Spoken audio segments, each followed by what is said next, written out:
Hey peeps, Alicia here. The great presidential historian Dr. Lindsay Travinsky says frequently that historians make the worst fortune tellers. I recorded this episode before President Biden dropped out of the race, and there are a few references that prove Dr. Travinsky is not only a great historian, but very, very wise. I chose to leave the episode intact and insert this little preamble instead, since most of what I cover remains factual. So, with that in mind, I hope you enjoy the episode. Welcome to Civics and Coffee. My name is Alicia, and I am a self-professed history nerd. Each week, I'm going to chat about a topic on U.S. history and give you both the highlights and occasionally break down some of the complexities in history and share stories you may not remember learning in high school, all in the time it takes to enjoy a cup of coffee.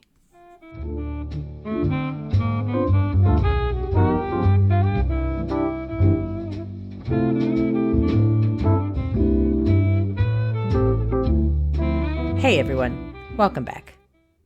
The Democratic National Convention is slated to begin on Monday, August 19th in Chicago. If you've been paying attention to the news, then you've likely heard pundits and journalists alike draw parallels between 1968 and what the Democratic Party should prepare for in 2024. Longtime listener and supporter of the show Jennifer reached out and suggested I dive into the 1968 Democratic National Convention. What happened? Why is it so infamous?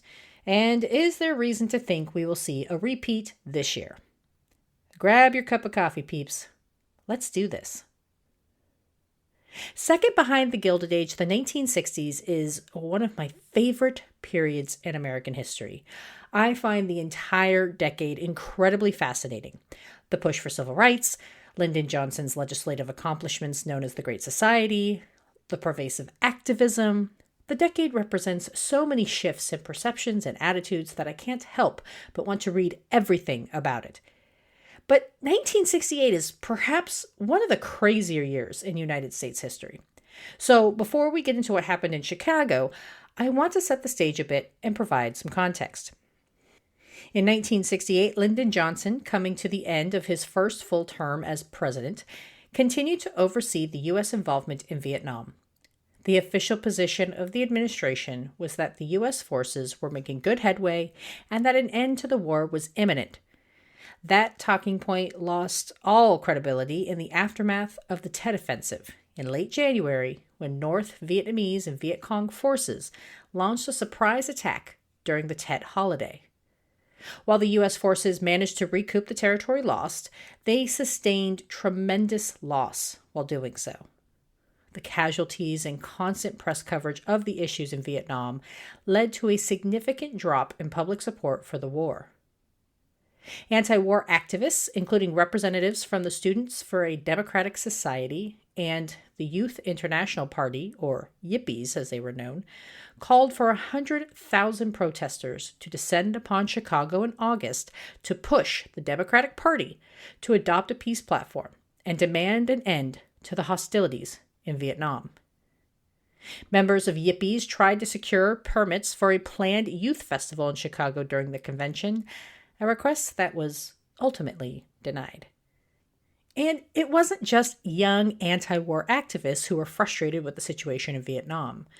According to national polls, President Johnson's favorability rating hovered around the mid-30s, with support for his policy in Vietnam sitting at just 23%.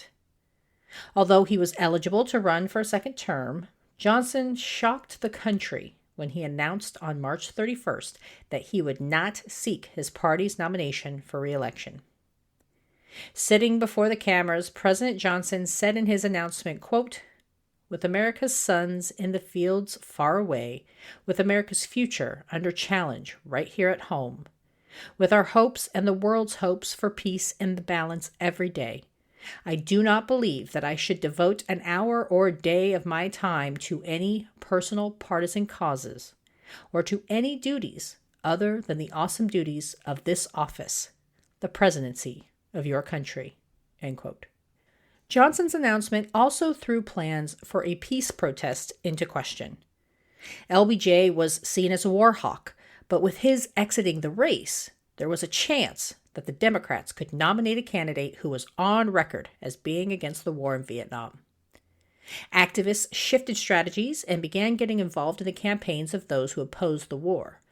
Those included candidates such as Robert F. Kennedy, George McGovern, and Eugene McCarthy.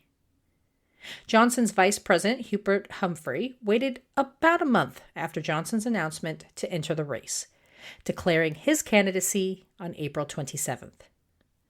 While he stayed silent on his position about Vietnam, many saw Humphrey as Johnson's man and suspected, if elected, he would continue Johnson's strategy in Vietnam.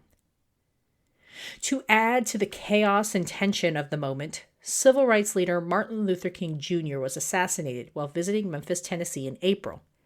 This was followed just a few months later with the assassination of Robert Kennedy, who was killed in Los Angeles on June 5th after winning the California primary.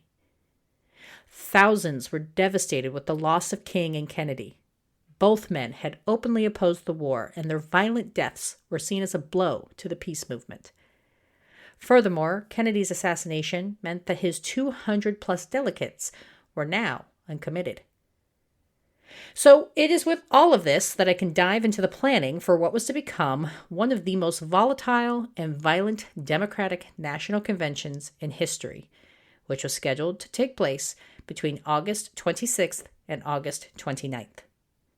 Several cities were considered as potential locations to host the convention, including Houston, Texas, and Miami, Florida, where the Republican Party had hosted their convention.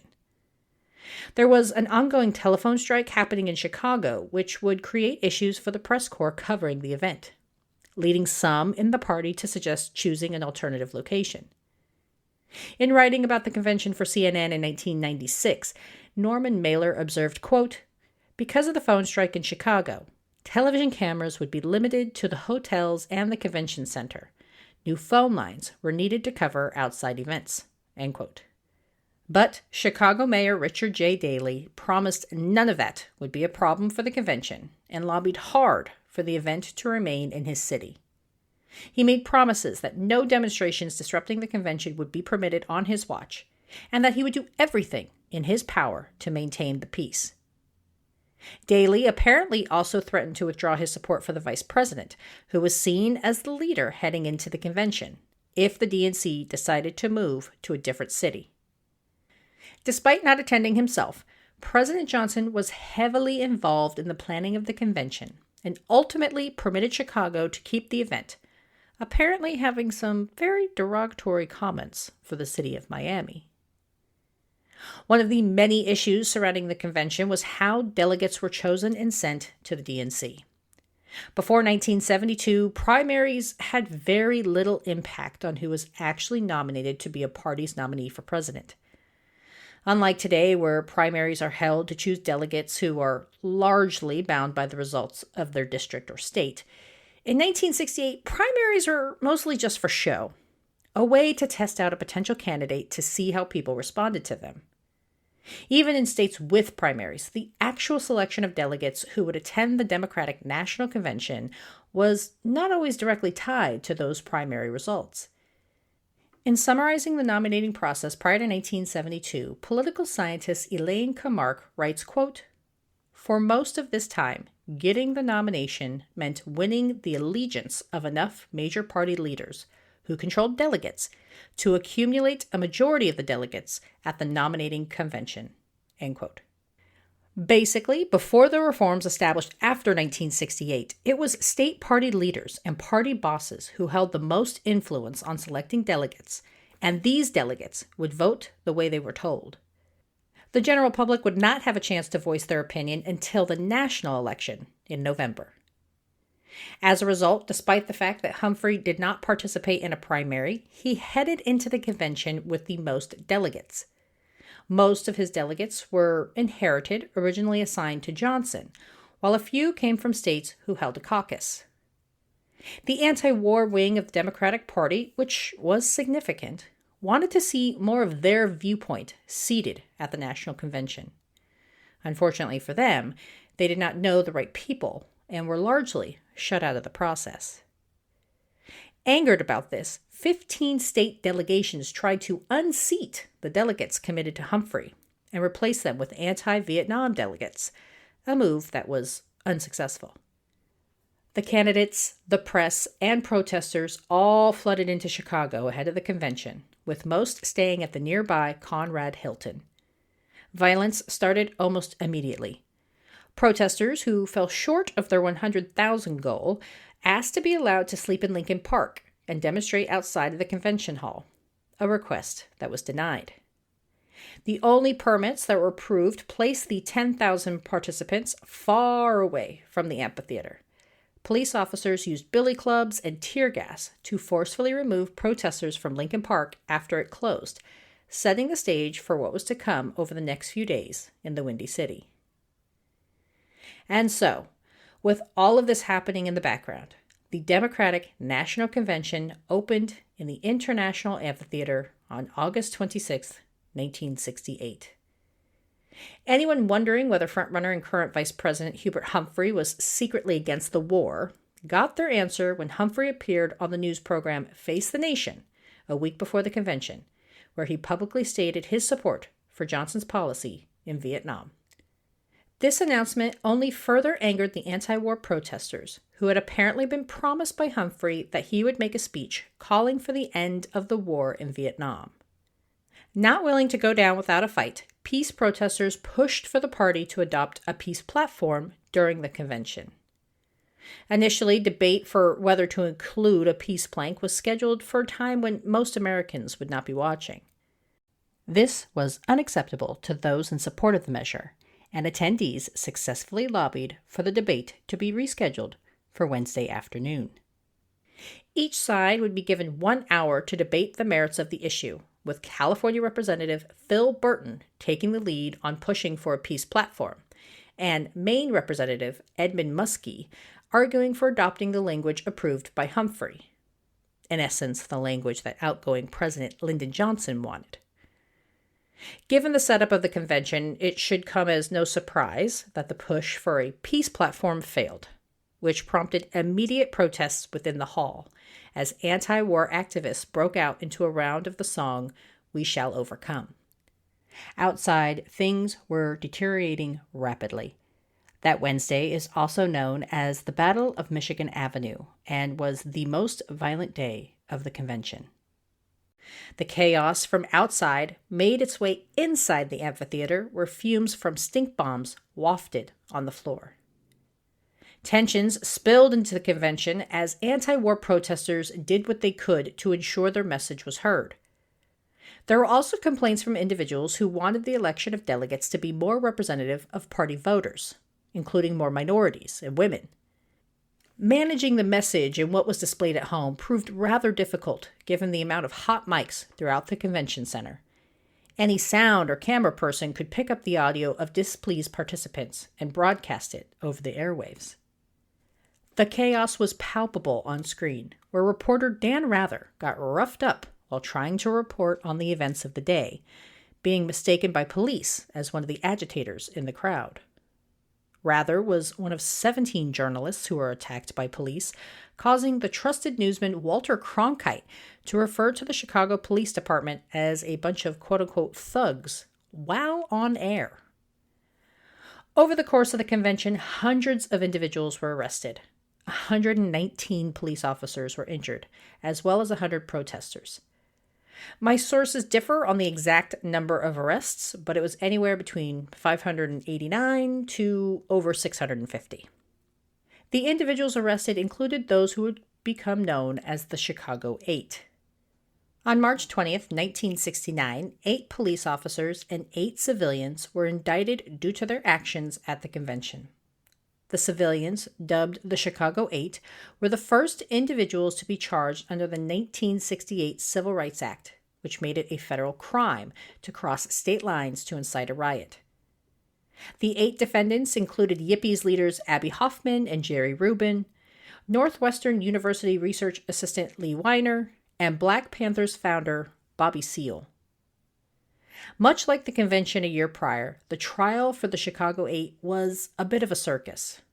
Seale, the only black defendant, was ordered to be gagged and chained to his chair for his comments aimed at the judge, despite the fact that the other white defendants were also vocal in their displeasure about the process.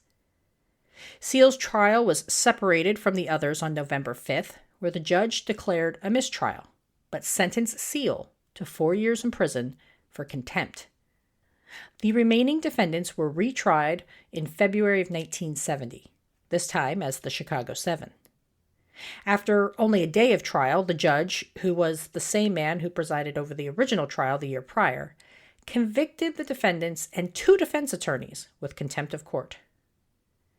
After only 4 days, the jury came back with their verdict. 2 of the 7 were acquitted, but the other 5 were convicted of crossing state lines to incite a riot and were each fined $5,000 and sentenced to 5 years in prison. In the aftermath of the convention, the Democratic Party launched a commission to review their delegate selection process, and the federal government funded a study to determine the cause of the violence. The study found that most of the blame could be placed onto police actions, a sentiment that Mayor Daley vehemently disagreed with, issuing a pay raise for the police in response. For the Democrats, the commission led to a significant reform in how delegates were chosen, including limiting the power and influence state leaders once had.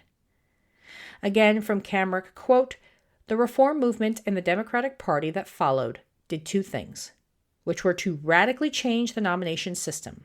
It required delegates to fairly reflect the presidential preferences of the voters that chose them, and it began the movement away from state conventions, which selected delegates, and toward primaries." End quote. The rules hope to create, at least partially, a more democratic process where larger portions of the party base, like women and people of color, could have a larger say in who got seated at the National Convention. These newly adopted rules contributed to an increase in participation between 1968 and 1972, where both people of color and women delegates doubled in size. So, what's with all the comparisons between 1968 and today? Well, there are some similarities. Although they've largely died down, there were large-scale protests on college campuses throughout the country over the administration's handling of the war between Israel and Palestine. And after Biden's debate performance in June, there were some who said delegates should follow one of the many weird convention rules approved by the Democratic Party in 1980, Rule 13J, which states, quote, "Delegates elected to the National Convention pledged to a presidential candidate shall, in all good conscience, reflect the sentiments of those who elected them." End quote. But as far as calls for a contested convention go, well, that seems highly unlikely, as the president has said repeatedly that he has no plans to step down as of my recording, about a month ahead of the convention. Whatever happens next week in Chicago, I do not think anyone should expect the kind of turmoil and discord that was seen in 1968. Because, ultimately, history does not repeat itself, although it sometimes rhymes. A big thank you to listener Jennifer, who suggested I dive into this timely and fascinating topic. I say it all the time, and at the risk of being annoying, I'll say it again. Listener topics are always some of my favorite things to dive into. I am humbled and honored to have such an intelligent group of listeners out there. And finally, before I sign off today, I want to give a big thank you to mega champion of the podcast, Joanne, for her recent donation to the show through Buy Me a Coffee. She has been such a tremendous support since the earliest days of the show, and I cannot thank her enough. Donations on Buy Me a Coffee go to things like source material and hosting fees. If you want to learn about how you can help support the show, be sure to head over to the website at www.civicsandcoffee.com. Thanks, peeps. I'll see you next week. Thanks for tuning in, and I hope you enjoyed this episode of Civics and Coffee. If you want to hear more small snippets from American history, be sure to subscribe wherever you get your podcasts. Thanks for joining me, and I look forward to our next cup of coffee together.